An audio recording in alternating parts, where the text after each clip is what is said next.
మిరుగు and Sunday special చేపల పులుసు.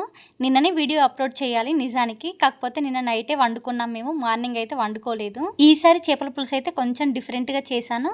ముందుగా ఫిష్ని కొంచెం దొడ్డుప్పు నిమ్మరసం వేసి నీట్గా కడుక్కోండి. నీచు వాసన అనేది ఎక్కువగా రాదు. తర్వాత ఉప్పు కారం కొంచెం పసుపు వేసి కలిపి పక్కన పెట్టుకోండి.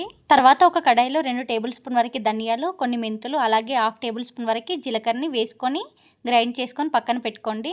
అదే కడాయిలో 4 టేబుల్ స్పూన్ వరకు ఆయిల్ వేసుకోవాలి. ఇందులో కొంచెం ఆయిల్ ఎక్కువగా ఉంటేనే బాగుంటుంది. ఆయిల్ వేడైన తర్వాత పచ్చిమిర్చి, ఆనియన్ పేస్ట్ వేసి కొంచెం ఫ్రై చేసుకోవాలి.